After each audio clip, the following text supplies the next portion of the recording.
Welcome to The Secrets of Success.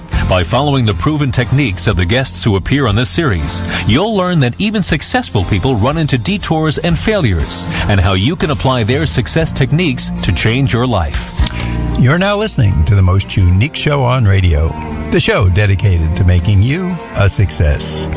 If you want to move up, you have to know how to manage up, says our guest, Mary Abbajay. Mary, thanks for being with us.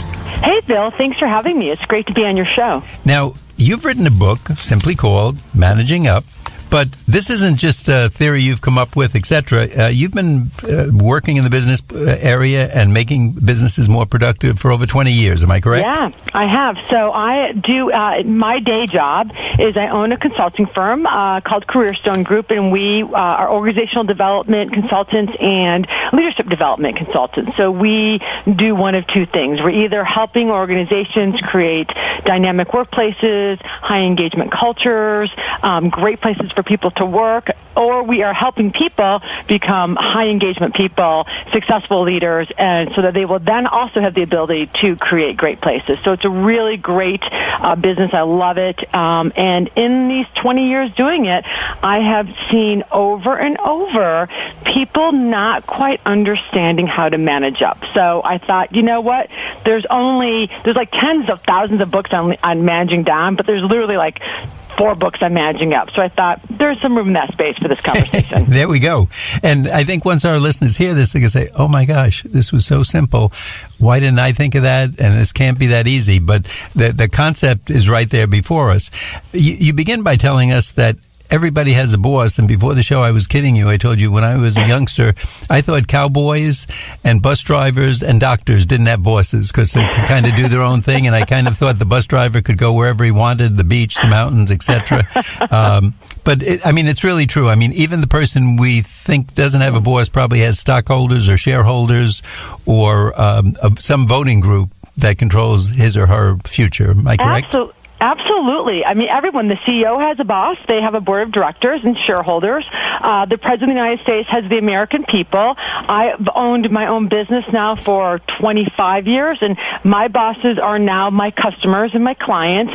So really, everybody has a boss. And while researching this book, I learned that most of us, even when we are leaders, we are spending more time executing on other people's visions than on our own. So really, that makes us start to really think about the word followership, right? And so in some ways, we are all following just as much as we are leading, but nobody's writing books about followership.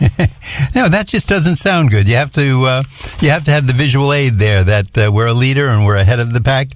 And something else you mentioned in your book that most of us think, okay, I'm going to go for a new job and I want a few $1,000s more or whatever I want, a better parking space.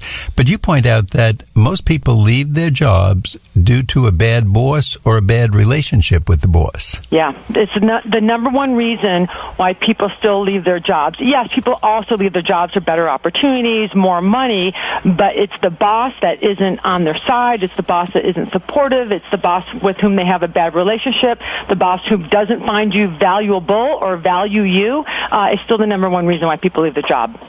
And I guess if we really all think of it, we complain, but that really is, we'll say it's for money, we'll say it's for a better office, but if we like those people around us, especially the boss, we'd probably stay, I guess. Absolutely. I mean, the workplace is a social system, right? So we have to work with other people, and we have to have good relationships with our colleagues, with our peers, with the people who work for us, and with the people who work above us. I mean, your boss has a lot of influence on your career trajectory. They have a lot of influence on the opportunities that come your way. They have a lot of influence on your reputation. They have a lot of influence on the projects and the skills you get to develop. So having a good relationship with one's boss is essential for career success.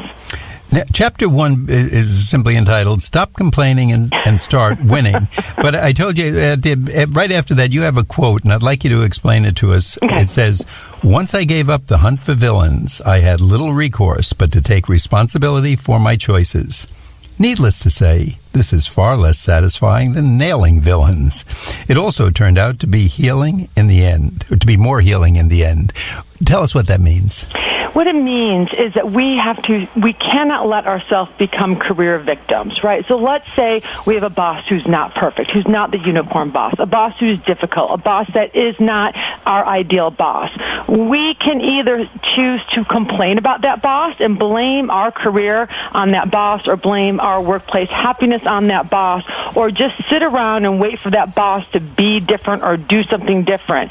Or we can actually start to take control of that relationship. Because in the boss-subordinate relationship, if we reframe it from being something of power and more about a relationship, then we all have agency.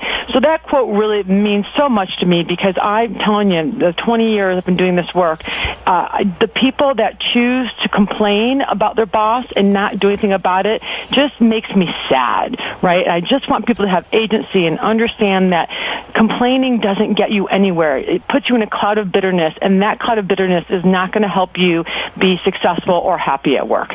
And really, when I look back at that quote, and I have to admit we're all the same way, we kind of like to complain about the boss. It's fun. He's always late. She never, follows up on what she tells us she's going to do.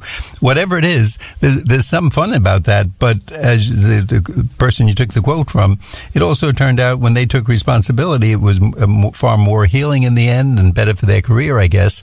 And I think all of us feel better, but somehow we still like to complain. Yeah, I mean, and believe me, I like to gripe now and then as much as the next person, but there's the and, right?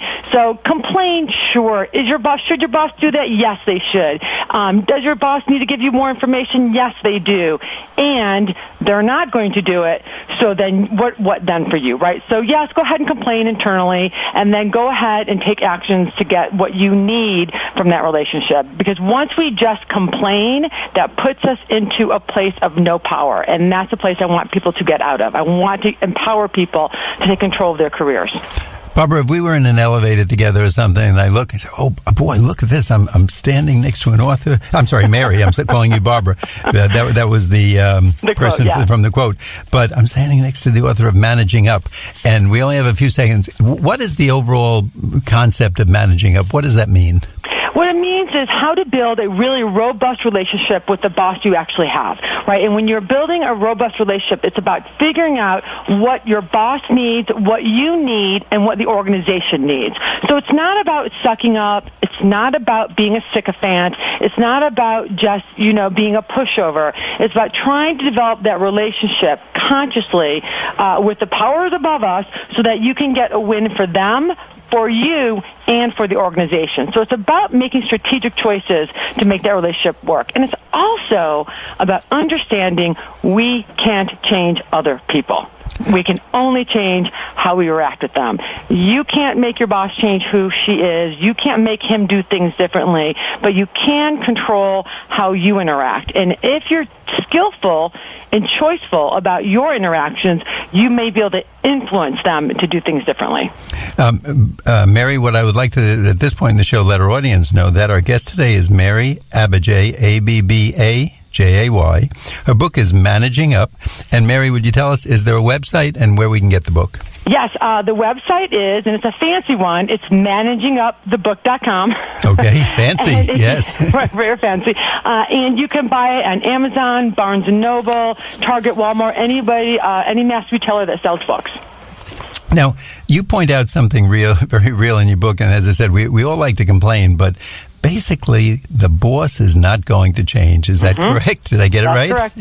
And we really don't have, we do have certain choices. We're going to talk about those, but we might as well realize that. That's one of those realities. Rather than if we whisper about him or her in the cafeteria, they're probably still going to be the same when we come back after lunch, the same next Monday, and the same next month. That's correct. And the organization isn't necessarily going to do anything about it either. The organization, for whatever reason, has invested their trust and their they want that person for whatever reason. So organizations do not really change managers very often unless there's something financially wrong that they're doing. And today, in America, sadly, still, bosses get promoted into managers, or people get promoted into management positions, not based on their managerial aptitude, but they get promoted based on their technical acumen, right? So great salespeople get management positions. Great doctors get to be head of departments. And this is a problem all across America. In fact, Harvard Business Review just did another study on this, and they call it the Peter Principle. And they found not only is it alive and well in America, this practice, despite everything we know about it not working, more and more companies are doing it, and they're actually starting to document the negative side effects of putting people into management positions based only on their technical skills. Well, that's a good point, that at least it's being recognized, and maybe your book had something to do with it. Maybe. Now, the good news, though, you say in any situation we have three choices. Yeah. And the heading of that section, and which I like very much, is choice is empowerment. Yeah. And, thank you for asking about that, because I think if at the end of the day, what I most want for people, and they read this book, is to be in choice. And if you choose to be like, yeah, no, I don't want to manage up, I'm just happy complaining, that's fine, as long as you are making an active choice about it, right? Because all too often we just let life happen to us without actually being choiceful. And when you are choiceful, when you actually think, I could do this, I could do that, I could do that, and then make your choice, at least you're thinking it through, and that is empowering you. So as long as you're choiceful, I'm fine if you decide not to manage up. And I really like, Eckhart Tolle had, was it The Power of Now, wrote about human beings having three choices in any situation. And his three choices are: you can change the situation. Well, in a boss relationship, as I said, you can't change the boss, right? You can leave the situation, which is something I think people don't do enough of, meaning like if you really have a terrible boss, you might consider leaving, especially if they're a truly terrible boss. Or the third choice is to accept and adapt the situation. And this really means in managing up, accepting your boss as who they are, right? And instead of resisting it, try to find some ways to work within that system, to adapt your strategies of communicating and working with this boss to make your life better. Now, what are some of the objections you get to this philosophy, though? Do people come back to it's not going to work, or what do you hear? Okay, so I hear lots of objections. Sometimes I don't hear them when I'm giving a talk on this, but I see it in their eyes, right? Okay. From the people, then I'll tell you about the objections I hear from bosses. From the people, I hear a couple of things. I hear, yeah, but you know what? My boss really should. My boss needs to do this, and I'm not being paid for that job, and they need to be better. And you're right, they do need to be better. And they're not. So what are you going to do? You're just going to let your career stymie yourself, right? Objections I hear, and that's when our ego gets in the way, right? That's when we need to be right, which is the other objection people have, like wanting to be right more than wanting to be effective.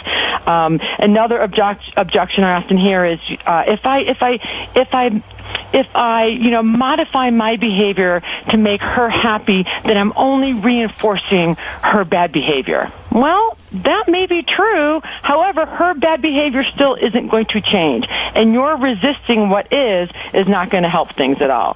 And the last reason I think people object is they often say things like, well, if I'm more succinct, or if I'm more this, or if I'm less that, then I'm not being authentically who I am. And I think that makes me laugh, because authenticity is not about being exactly who you are, full-fledged all the time. Authenticity is about being who you are in relation to other people. So I will often tell people, authentically, I, Mary Abbajay, swear like a sailor who someday wants to be a truck driver. So is it inauthentic if I don't drop F-bombs, giving a presentation? And then they'll start to understand it. So it's about being who you are, but being who you are in a way that's going to pull other people towards you and not repel them away. Now, Mary, at this point in the show, we'd like to remind our listeners that you're listening to The Secrets of Success. My name is Bill Horan. This show is produced at the voice of Nassau Community College, 90.3 WHPC. We'll be right back after this brief intermission.